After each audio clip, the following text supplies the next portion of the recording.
A very, very good morning to you. It is about that time we delve into youth and politics. And today is a very special day because I actually have youth who are in parliament here with me today. Anita and John. John himself is the youth senator for Laikipia County, and Anita Nkirote here is the youth senator for Tharaka Nithi. There are 47 youth senators, by the way, for every county. So make a point of knowing yours. I am Hilda Wadidi. Twende kazi. Anita. Yes. Habari yako? Nzuri sana. My name is Anita Nkirote from Tharaka Nithi County. As I am the youth senator.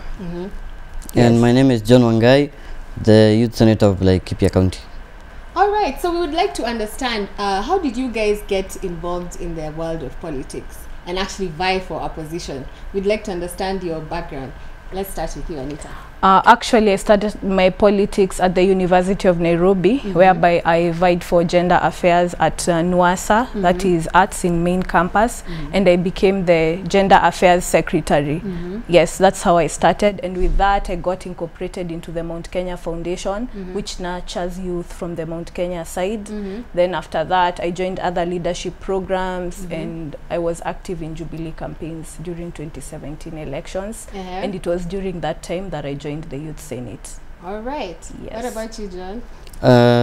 My leadership journey started back in 2014. December, immediately finished high school. I joined Catholic University for my bachelor's in law, and it was one of the functions in the school that I met Mheshimiwa Gideon Ketel, who is the current president of the Youth Senate Kenya, who briefed me about more about the Youth Senate Kenya. And I became interested, and I applied for a position in Nairobi County, that is a constituency representative. And then from there I came to realize that my fellow youths back at home in Laikipia lack people who will direct them, who will journey with them. So immediately there was a vacancy. I applied for the post, and fortunately I won. All right, Anita, you were telling me that the last time the Youth Senate convened was on February. Yes. Can you let us know the motions that were passed during this particular sitting? Yes, so we are 47 senators, but it will be selfish to purport that the 47 of us really represent the nation. So we had to extend the slots to 177 more youths from student leadership, so that it's all inclusive. And with that, we had various leaders, Roni Esumba Youth Fund. We have Raphael Tuju, who's currently the CAS, Jubilee government. Basically, most of the people, including CEC, Nairobi County, and one of their roles was to actually be questioned by the youths like in a normal parliament. So one of our conclusions was that we were able to have you remember we have the five requirements for you to vie for you to get a normal public service job, but many youths cannot afford. When you total certificate of good conduct, we have the KRA, we have the EACC integrity, all that sums up to currently 10,000. Remember, you are a youth, you go to university, public university or private, 4 years, you have HELB loans. So when you get out, you still have to pay this 10,000 to acquire all this for you to get a job. So it was not fair, and we had the women rep for Nyandarua Faith introduce that motion in parliament. And yeah, it's currently in its second reading. Well, thank you so much for the brief. Yes. Today is a special day because we are celebrating the life of one of Kenya's fallen heroes, and Kenneth Matiba. And I would like for you guys to tell me what it is that you admire most about him and what you would like to emulate going forward as a leader that you can borrow from Kenneth Matiba. Let me start with you, George, so that you can hear your voice. Today, as a country, we are in a mourning period. It's very saddening for us as a nation when we learned the death of Kenneth Matiba. We remember him as a hero who led the country in the second liberation. And we as youths today, we should borrow a lot from him, so that going in future also we should be more courageous. We should not tire to fight for what is ours. And I think he lived a good life. May he rest with the angels up there. Yes. Yeah, it is worth noting Kenneth Matiba fought in the second liberation, which is basically fighting for multipartyism. And he was in the league with some of the most phenomenal leaders we know today, James Orengo, Kiraito Murungi, Rubia. It is such a deep loss for the country. And in the words of Julius Malema, who spoke at Winnie Mandela's funeral, we echo his words and we say, let not those who know tortured him, hurt him, cry more than his family. Yeah. We know you. Yes. Do we know you, Lord? Yes. Anyway, Anita, you mentioned something that I would like to ask you about. You said you were active in the Jubilee campaigns. Yes. Can you tell us what role you played and how you even got the opportunity to be part of their campaign? Yeah, so basic politics in Tharaka Nithi, Meru and Embu counties started around 2016. And in Tharaka Nithi and Meru, as you can note, we have new governors. The youths had become dissatisfied with the current crop of governors, the two of them. So we decided, actually they were a youth project. So we decided to start holding meetings, calling for press conferences and actually addressing issues and saying these guys actually must go. So with that background, we started now engaging leaders and actually telling them, I think for Tharaka Nithi we had Muthomi Njuki, who was the Chuka MP then. And we told him, like, we went fishing actually as youths. We looked for people who are going to vie, and because of his track record from Chuka Igamba we requested him to vie, and he yielded, and from then on we joined the campaign. So for us, it's usually a one-piece suit in Tharaka Nithi for Jubilee. You must have a fitting tie, fitting shoes, that's why in most, in our 15 wards we have 10 Jubilee slots. Yes, only 4 for NAC Kenya. All right, sawa basi. John, Yes. before oh, by the way guys, if you have any questions, comments and contributions, do slide into our DM. Start with YM254. The number is 22162. On Twitter we are at Y254 channel, hashtag YintheMorning. On Facebook we're at Y254. John, Yes. can you let us know what you were doing during 2017 election period? Okay, my journey was not as blossom as hers. I was in the Third Way Alliance Party. We all know that Dr. Ekuru Aukot helped Kenya a lot by the case he took to court. And because of that case he took to court, made Kenya not to fall into crisis. Because immediately Mheshimiwa Raila Odinga withdrew, it would be a crisis. But Dr. Ekuru Aukot took the case to court, and the court allowed him back and all other presidential aspirants back to the race. And that is why we saw President Kenyatta winning with 97%. So fortunately or unfortunately, we don't have any member. We were not lucky, but we are hoping that 2022 things will be good, because we are spearheading the agenda of Third Way Alliance, which is the change. All right, sawa basi. Speaking of issues arising, because we're actually here to discuss issues arising in the world of politics, the Deputy President has gotten into a bit of a scuffle with some of the ODM MPs.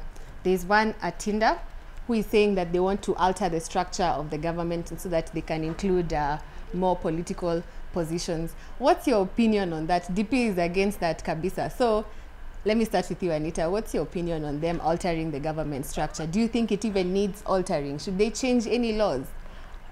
If it's changing the laws, we go by Third Way Alliance. Let's reduce the number of, from 416, let's have 194, 47 senators and 47 MPs, 194 plus now the 6 elected to 200. But any other addition to the Kenya's wage bill can't and won't work. And we are not here to bless political orphans. They just have to find another space, not in the 21st century. Yes. Okay, John, what is your opinion on that, altering the government structure?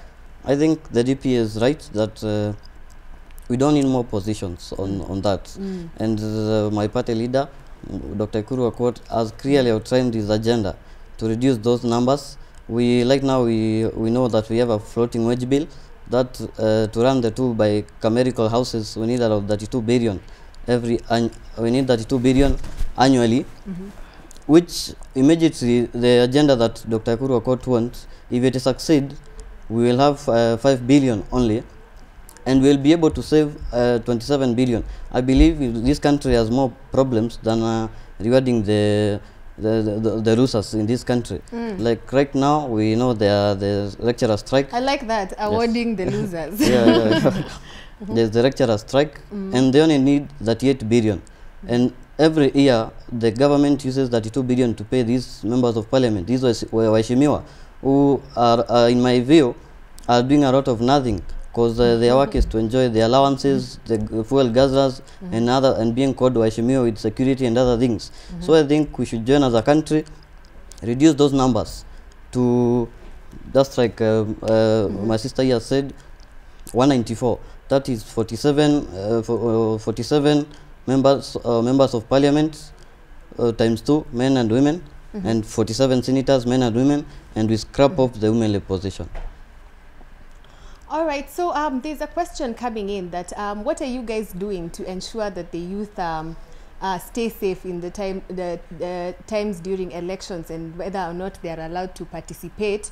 As in, what are you guys doing to create more avenues for the youth to participate, instead of being, you know, we are mostly branded as the voting machine. Sure. We are the ones who we are just voters. We are not supposed to participate. So what are you guys doing about making sure more youth can participate? Though I know, Anita, you mentioned a bit of it when you talked about the motions you passed during your sitting down in Parliament. Please let us know what else you guys are doing in your county to enable the youth to participate and stop being voting machines only. Actually, in Tharaka Nithi, a new phenomenon is coming up, whereby we are having a lot of youths already, as I'm speaking, trying to vie for MCA positions. They're already doing the photo shoots, they're already attending churches. In fact, it's come to a point whereby the governor had to issue a statement and say, hey, you guys, the elections are not here. We have like 3 more years, roughly 4 more years to come. So like youths are charged. Youths now want to be in the ballot. They are ready. They are tired of being the voting machines, being used, getting drunk during elections and all that. I foresee in 2022 a lot of youths would be, especially for the MCA position. It's almost a win. All right. Yes. What about you, John? Also in my part in like Upia County, we like lesson 3. We like now the National Youth Council is conducting the national the youth policy, is doing the review of the youth policy.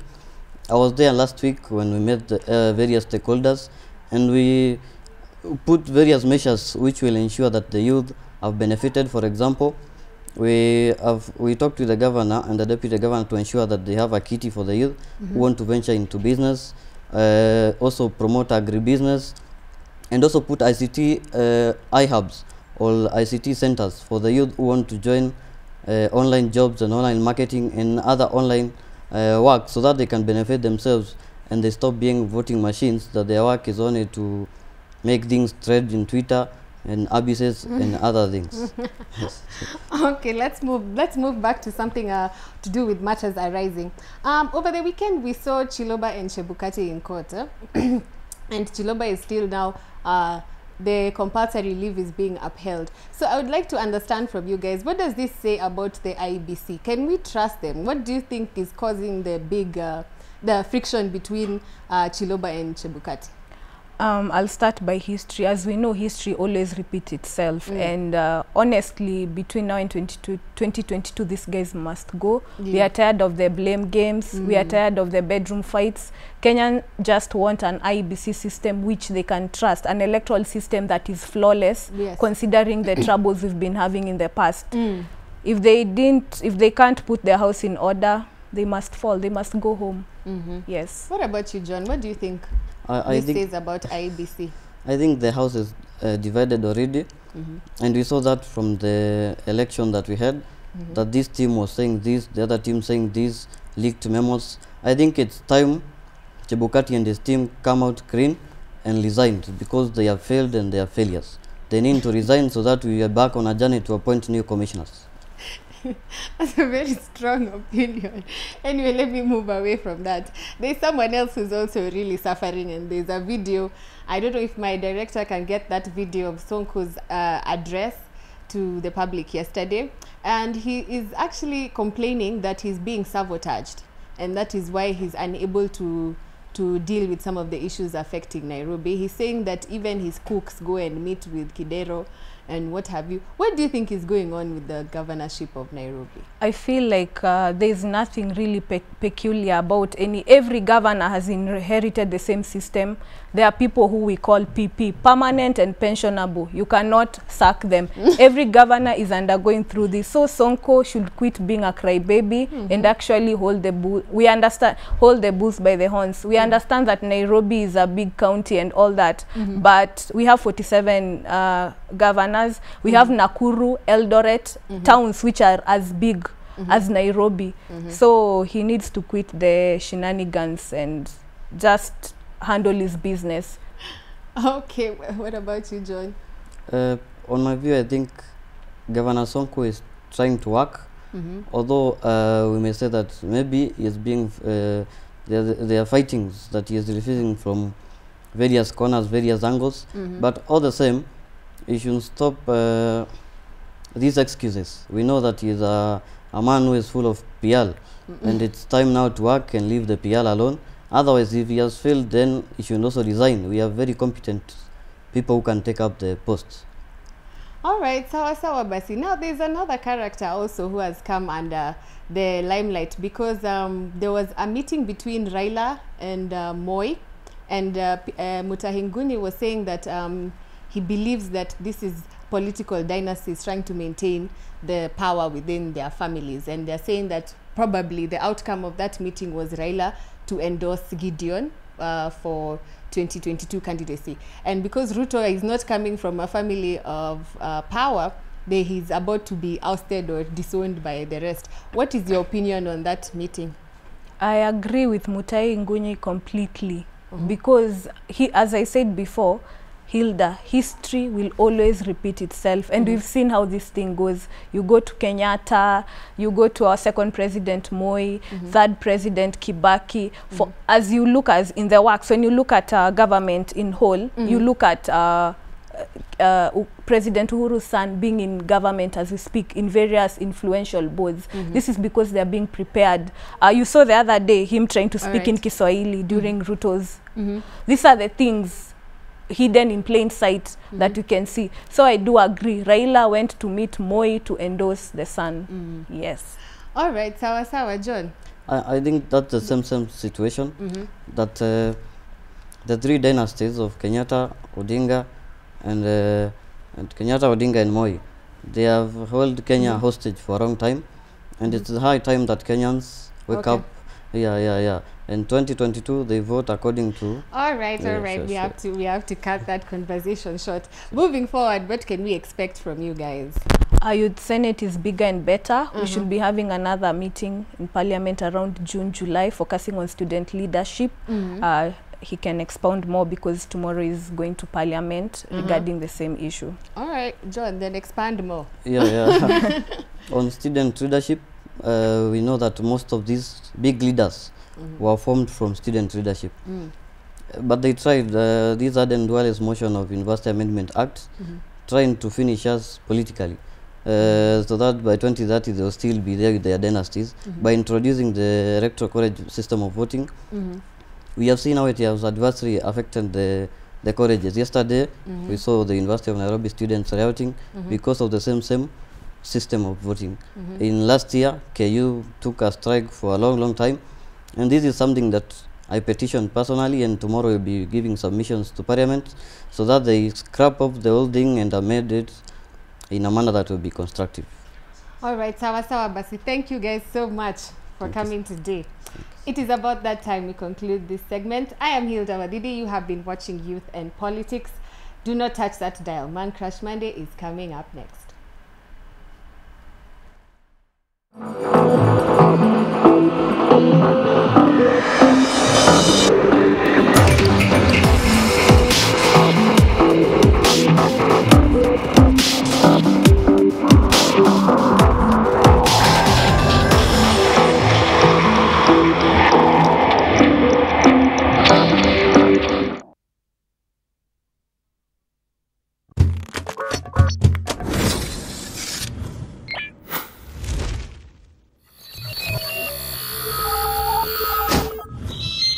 Y254.